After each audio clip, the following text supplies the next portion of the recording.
Good evening, how are you? Welcome to Balin Temple. Here we are in the log shed. It's part of our little life laboratory where we find out what it really means to live. I thought that it would be appropriate to be here because I want to talk about Planet of the Humans, a movie out on Earth Day, 22nd of April recently, released free by Michael Moore and the other producers.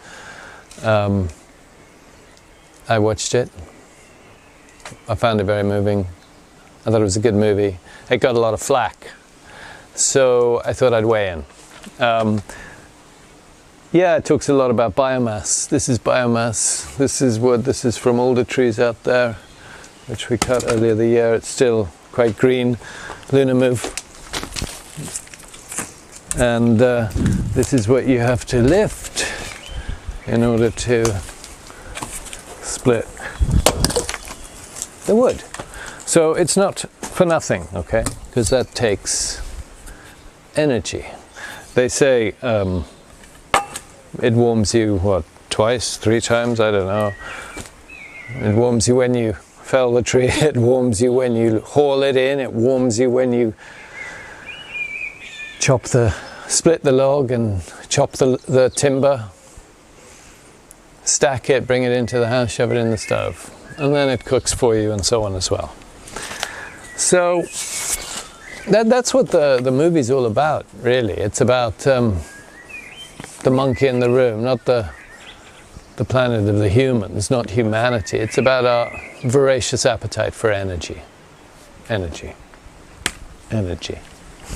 And the movie is about planetary disintegration, and it got a bit of flack. I think you should see it if you haven't already. Films for Action, which is you'd think would support the movie, wrote a rather critical review. They said that the movie said biomass is bad, and that's a problem. And they said a number of other things which I would dispute. They said, for example, that the new economics of solar means that it's justifiable, but I don't think they justified the new economics. At least Films for Action didn't. They said, is wind enough?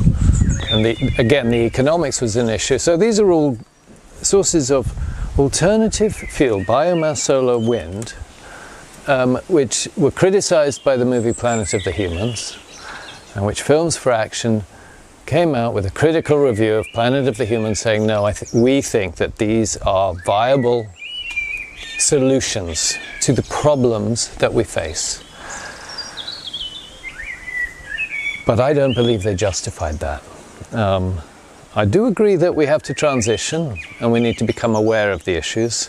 The issue is really that there are too many people eating too much stuff. Okay? And that's a fact we need to face. Bill McKibben, who has been very pro-biomass, was drawn into the fray, into the pissing contest, and he sprayed the movie and its backers, which is a bit of a shame because I don't think they did a bad job. It was a personal view, and I think it asked questions more than lambasted anybody. It did point out some people who are high profile and have maybe not been clear about what's going on, but hey. So let's talk a little bit about why biomass is bad, because that is what Planet of the Humans says, and that's what Films for Action say. They all say biomass is bad, and I disagree. I don't think biomass is bad. I think it's the only way we can have an energy cycle. We need biomass. It's the only way we can have facility with fuel, with energy. You might say, what? Why? Because that's the natural way. That works within the laws of nature. It works in the energy cycle as nature understands it and intends it. That's how nature works. Okay? We've been deceived by 2 things. Technology, which we don't understand, okay? Like Bill McKibben going out there and thinking that the biomass is going to be a panacea. And he, I think, didn't really understand, and he didn't appreciate the impact that massive consumption of energy, the felling of the wood, the building of the processing plants, and then the subsequent dereliction of processing plants and woodlands would entail. He didn't realize that. Okay, we understand now, so we change our views and we must move on. But that's not the way to do it. Biomass is still the way, it's not the way to do it. The other issue is that we've got this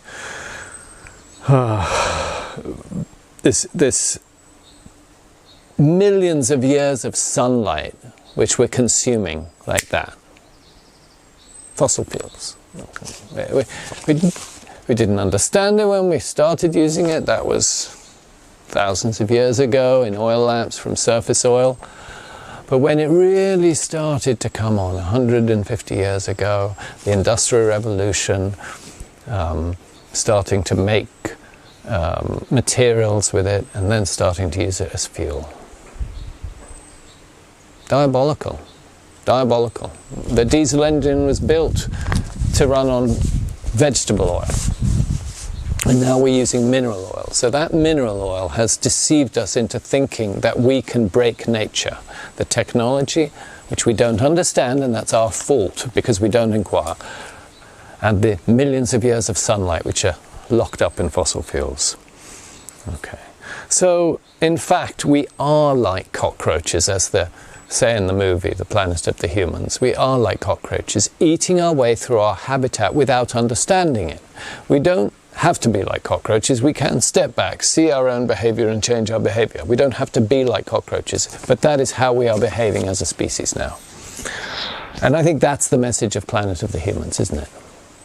Okay, it's Planet of the Humans, and we are behaving like cockroaches. We need to give the planet back to nature. That's the message. That's the message of Planet of the Humans. I think you should enjoy the movie. Now, I want to talk a little bit more about energy, and you're welcome to stick around and listen. That's my 2 cents on Planet of the Humans. Now, energy. Everyone knows about energy because we need energy to survive. We eat food every day, and many people have come across the idea of a food pyramid, an energy pyramid, a trophic pyramid, where there are lots of primary producers which feed certain, say, grazers, which then feed, so they're feeding herbivores, which then feed carnivores, which then feed omnivores. But we'll just stick with the carnivore level at the pinnacle. So pyramids illustrate the vast biomass of primary producers required to support a top carnivore, because there's a loss all the way through the chain of eating. You need 2 million primary producers to produce one top carnivore, for example, as a frame of reference. So 2 million, and they'll feed 200,000 herbivores, which will look after one wolf. Okay, a bunch of rabbits being eaten by a wolf, and the rabbits eat the grass. It's that kind of pyramid. Efficiencies can be gained if the wolf doesn't need to eat the rabbit and can just eat the grass. Then you can have more wolves. That's relevant for humans because we can choose how we get our proteins and so on. We can choose how we eat. We don't have to be the top omnivore carnivore consumer. So how much do we need? Okay, well, for food, we need about 1/10 of a hectare to feed ourselves in a year. Okay, that's, oh sorry, not ourselves, one top carnivore. Okay, so 1/4 of an acre, less than 1/4 of an acre, 30 meters by 30 meters will support one top carnivore. But we have a diverse diet, so we require about 1,000 times our weight of plants to support our food requirement. So if we weigh 70 kilos and we eat a meat-based diet, we need 70 tons of plants a year. So that's a lot just for our diet. Okay, but we consume far more than just food, don't we? Right? Clothes, drive to work, got a nice car, live in a house. I need an axe to chop my wood. Forged steel requires energy, right? Okay, So we need a lot more, and that volume of primary production is compounded when you add in all of the non-food items. So a person like you or me, average Western economy, needs about 4 hectares to provide the energy and resources for a modern lifestyle. Okay, so that 4 hectares, that's 200 meters by 200 meters, 200 meters square. 40,000 square meters, 4 hectares. Okay, so a human requires about 20,000 times its own biomass to be supported at the level of lifestyle that we like.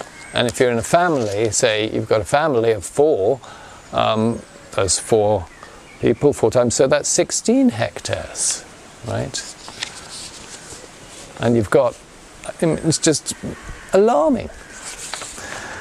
Now there's a huge disparity of energy use. So we consume a lot, and there are billions of people who consume very little.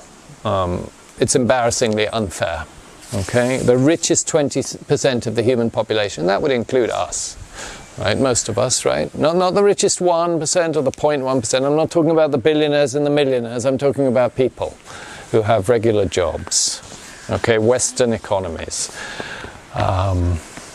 Okay, we consume 80% of natural gas, we consume 65% of oil, and we consume half of the coal that's produced each year. Okay, just for the top 20%. Okay, the average US person consumes 300 gigajoules a year of energy, whereas a person in one of the poorer countries, less than 1 gigajoule a year. That's a disparity of 300 times. It's just not an appropriate distribution of resources. Okay? Can the planet support us if we're consuming 4 hectares, if we require 4 hectares a year? The answer is no, because there isn't enough arable land. Okay, there's enough arable land. The planet, about a third of it is land, and then not all of it is arable. Okay, 2/3 water. All of the arable land at 4 hectares per person, we can look after 1.2 billion people. So how come we have 7-8 billion? How can it be? Well, 2 reasons. There are a lot of people, okay, a majority, who live close to survival, and they live well below that 4 hectares. Okay, a lot of people, billions, right? And then the other reason is what we were speaking about earlier, the millions of years of sunlight. That fossil fuel that we've been sucking down, it's deceived us into thinking that that's how nature works. Okay, we've broken cycles, energy cycle, carbon cycle, and so on. Sunlight is cash. It comes in, we spend it this year. Fossil fuel has been credit card debt, and we've just burned it. We've just burned it like that. Okay? We're in big trouble. We owe millions of years of sunlight to nature. Okay? And by the way, there's not much left. It's running out fast. So we have to really do what the film said. We have to reduce our consumption by reducing the number of people, and that's that means we need to slow down our reproduction. Okay? And we need to reduce the amount we consume. That means less consumption, less traveling, less flying around.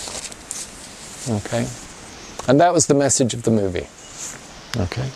Planet of the Humans is raising issues for you to address. More critically, like the systemic behavior of humanity, the neglect of the earth, the disconnect from nature, consumption without morality. So it says inform yourself. So I say enjoy the movie. I hope you do. A few words from the Doors to wrap it up. What have they done to the earth? What have they done to our fair sister? Ravaged and plundered and ripped her and bit her.